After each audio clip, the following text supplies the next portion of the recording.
Le mardi matin à 8h35, l'histoire de l'art n'aura plus aucun secret pour vous. Grâce à qui ? Grâce à Sabrina qui vient de nous rejoindre dans le studio. Notre arpenteuse est là comme toutes les semaines pour nous raconter justement l'histoire de l'art et même des grands écrivains de notre monde. Et quel écrivain cette semaine indissociable de la ville d'Amiens. C'est sa maison, l'une de ses maisons qui est mise à l'honneur. De qui s'agit-il ? Sabrina, tu nous réponds à cette question ce matin. Bonjour.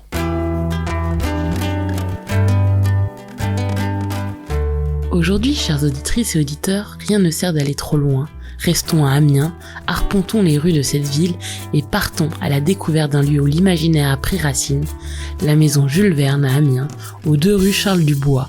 Cette demeure de briques rouges est coiffée d'une tour à abriter Jules Verne pendant près de 20 ans, de 1882 à 1900. L'écrivain s'y installe avec sa femme Honorine dans ce que l'on appelait alors la maison à la tour, une bâtisse imposante du 19e siècle qui conjugue style bourgeois et fantaisie architecturale. C'est donc ici, dans ce cadre à la fois bourgeois et étrange, qu'il écrivit une grande partie de ses œuvres, le Château des Carpates, Robur le Conquérant ou encore le Sphinx des Glaces. En tout, c'est près de 30 romans qui naîtront dans cette maison.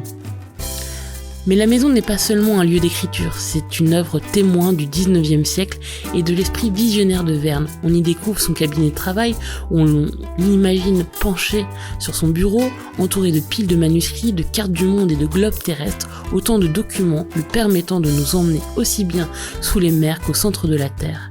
D'ailleurs, les meubles d'époque, les portraits de famille, les instruments scientifiques rappellent combien Jules Verne était fasciné par les progrès, la science et la technologie.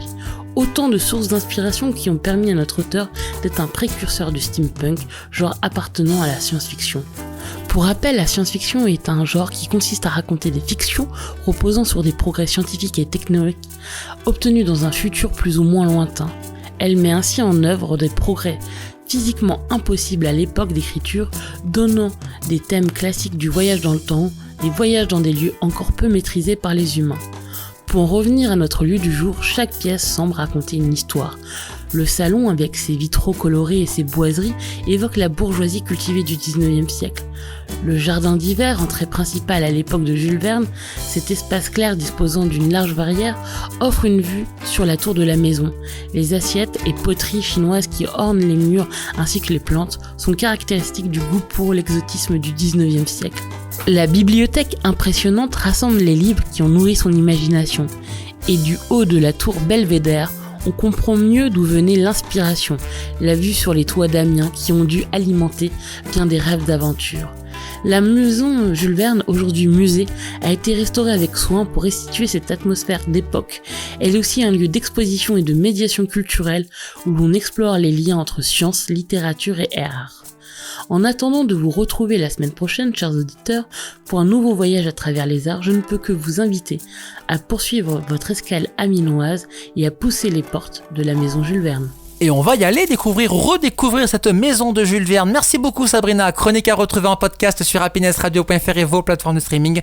Prochaine chronique avec notre arpenteuse, mardi prochain, 8h35. Belle semaine à toi Sabrina.